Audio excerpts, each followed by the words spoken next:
cours des 6 derniers mois, j'ai eu l'occasion d'analyser l'impact business de 170 équipes produits françaises.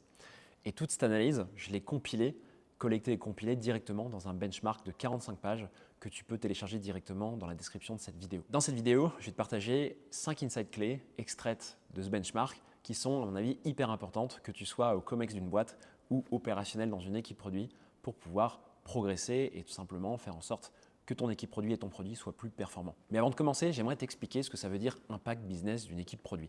C'est vrai que ça peut paraître un peu bizarre. Une équipe produit, pour beaucoup, c'est une équipe qui crée un produit et qui n'est pas là pour faire du business.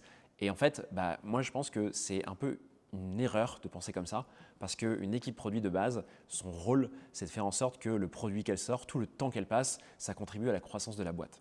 Et je suis intimement persuadé, et je ne suis pas le seul puisqu'on a travaillé à plusieurs sur ce projet, notamment mon cofondateur, qu'il faut pouvoir mettre en place un set d'indicateurs chiffrés pour aider les équipes produits françaises à évaluer la performance, la contribution à la croissance de ces équipes produits et tech, s'assurer qu'en fait, elles contribuent à la croissance et elles ne travaillent pas pour rien. Et donc, ce qu'on a fait avec notre boîte qui s'appelle Stellar et le collectif de 25 CPO, c'est qu'on a créé un set de 5 indicateurs pour évaluer l'impact business des équipes produits françaises. Et ce qui est très intéressant, c'est que des boîtes connues pour performer, type Alan, Swan, partout, elles ont passé cette évaluation et elles sont classées vraiment dans le top de ces indicateurs. Ce qui veut dire quand même qu'on a créé des indicateurs qui fonctionnent bien pour évaluer cet impact business des équipes produits françaises. Avant que je te partage les insights, je pense que c'est important que je te parle de l'échantillon et du contexte de l'étude qu'on a faite. En gros, on a pris un échantillon de 170 boîtes.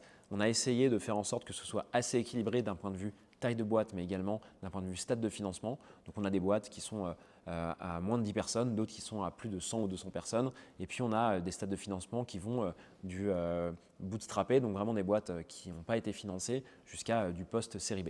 Et chaque segment est à peu près égal. Le premier insight que j'aimerais te partager et qui est hyper intéressant, c'est que seulement 52% des équipes produits françaises justifient plus de 50% de leurs fonctionnalités.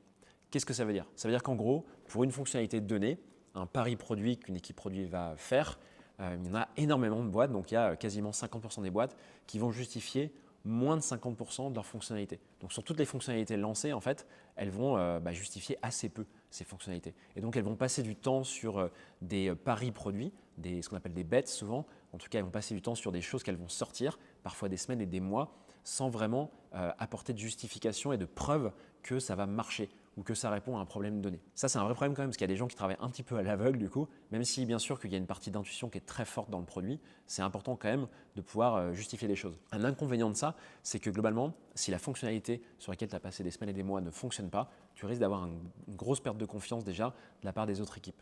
Par exemple, les équipes commerciales, ça fait 2 mois qu'elles te harcèlent pour te dire qu'il faut sortir telle fonctionnalité X. Toi, tu travailles sur la fonctionnalité Y que tu n'as pas justifiée avec des preuves.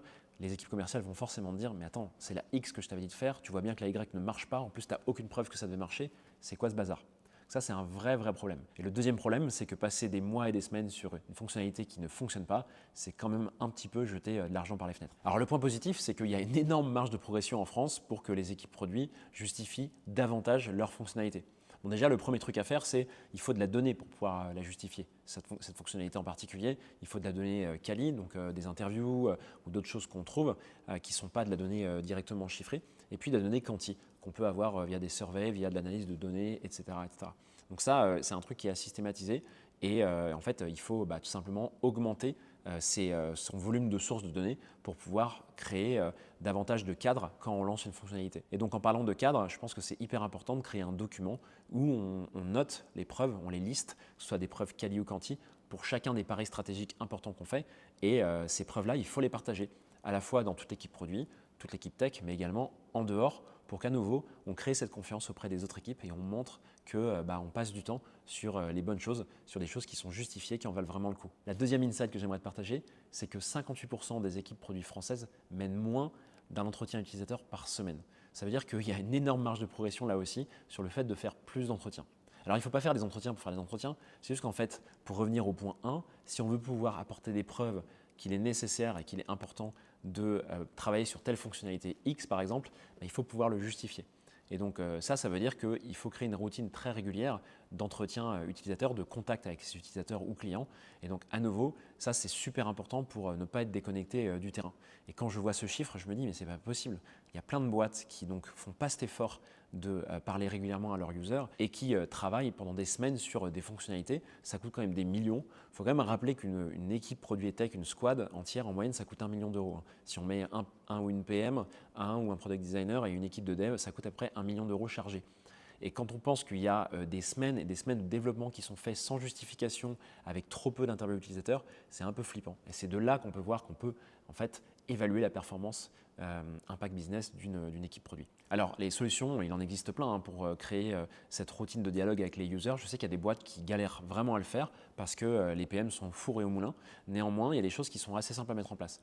Déjà, un premier truc, ça peut être de vraiment parler régulièrement à son équipe commerciale pour pouvoir entrer en contact avec ce qu'on appelle les lost deals, donc en gros les clients perdus.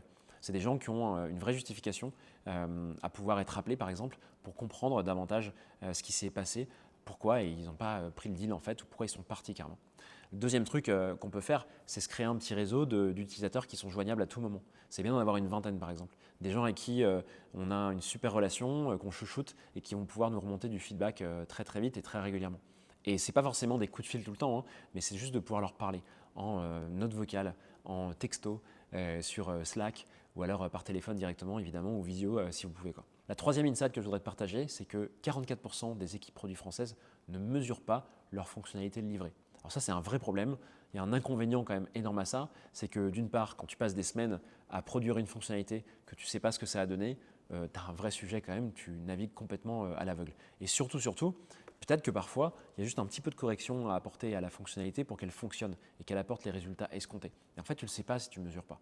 Et donc, savoir que autant de boîtes, quasiment la moitié des boîtes françaises ne mesurent pas systématiquement toutes les fonctionnalités livrées, c'est quelque chose qui est quand même assez dangereux et qui fait que globalement la performance, l'impact business de ton équipe produit, elle ne peut pas être bonne si ce résultat-là, il n'est pas mesuré en continu. Alors là aussi, un point positif, c'est que ce n'est pas très compliqué de mettre de la mesure en place. Ce qu'il faut faire déjà, c'est tout simplement déterminer le KPI qui va bien pour telle fonctionnalité. Donc ça, c'est un truc qui n'est pas facile à faire, mais qui, à force de le faire, se fait bien. Donc c'est déterminer le KPI que tu vas mesurer avant que la fonctionnalité soit lancée, et puis après, tout simplement. Et une fois qu'elle est complètement développée, mise en prod et lancée. Et ça, tu peux le faire sur un intervalle de, par exemple, je sais pas, 2 semaines, 3 semaines, et à chaque fois, tu remesures et tu regardes ce qui se passe. Et en fait, ça va t'aider à améliorer en continu ta roadmap d'une part. Il y a la roadmap qui va bouger. Si une fonctionnalité atteint un objectif, pas besoin de passer plus de temps dessus, par exemple.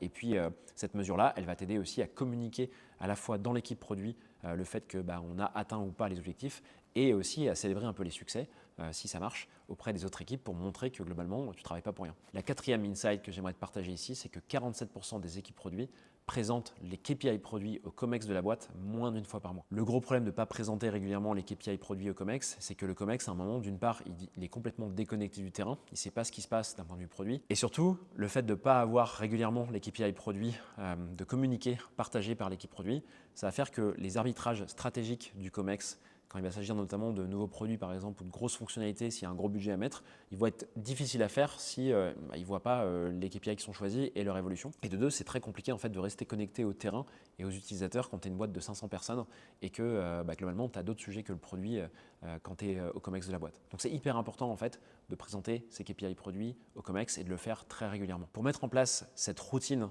d'échange des KPI produits avec le COMEX, ce qu'il faut faire en fait, c'est pas très compliqué. C'est d'une part de déterminer des KPI avec le COMEX, qui sont des KPI produits généraux, et ensuite tu vas, avec les équipes produits et tech, déterminer des déclinaisons de ces KPI COMEX en KPI opérationnels. Et donc ça, c'est hyper important de le faire, de le suivre dans tous les rituels. Dès qu'il y a un rituel entre COMEX et produit, on parle de ces KPI. Dès qu'il y a des rituels avec un petit peu de monde de l'équipe produit, au-delà de l'opérationnel pur, on parle de ces KPI. Et à nouveau, on les mesure et on les regarde, on les monitore à longueur de semaine pour voir comment ils évoluent. Et la dernière insight que j'aimerais te communiquer, c'est que 19% des équipes produits françaises ne savent pas si leurs fonctionnalités ont un impact business significatif sur le business et la croissance de la boîte. Et ça, c'est un vrai problème. Et en fait, cette insight, elle découle de toutes les autres insights que je t'ai données avant. Donc, la non-présentation des KPI qui fait que globalement, il y a des problèmes d'arbitrage stratégique. Le fait qu'il n'y ait pas de mesure systématique du produit lancé.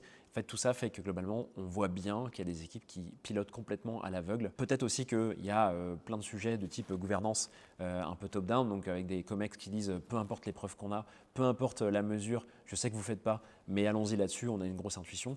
Mais en fait, le gros problème, c'est que c'est toujours un coup de poker, quoi. C'est qu'il y a des intuitions qui vont marcher, peut-être par coup de chance, peut-être parce que c'était une bonne intuition, et puis juste, en fait, d'autres qui ne vont pas marcher, et c'est la majorité. Et en fait, la conclusion de ça, c'est que dans une boîte, si tu veux pouvoir t'assurer que l'équipe produit fonctionne bien et que ton produit amène de la croissance, il faut absolument mesurer en fait. Il faut pouvoir t'assurer que tout est après piloté. Tu ne pourras pas tout faire de manière très granulaire. Il y a des choses qui sont vraiment, vraiment dans l'intuition et qui seront faites que comme ça, surtout en pré-product market fit.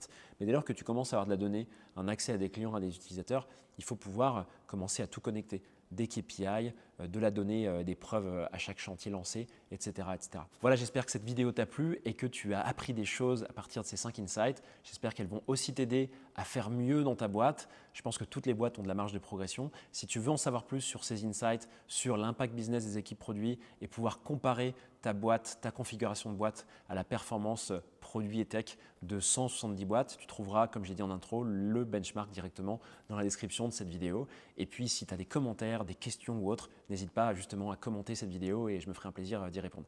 D'ici là, je te souhaite une très bonne fin de journée et on se retrouve pour la prochaine vidéo. À très vite.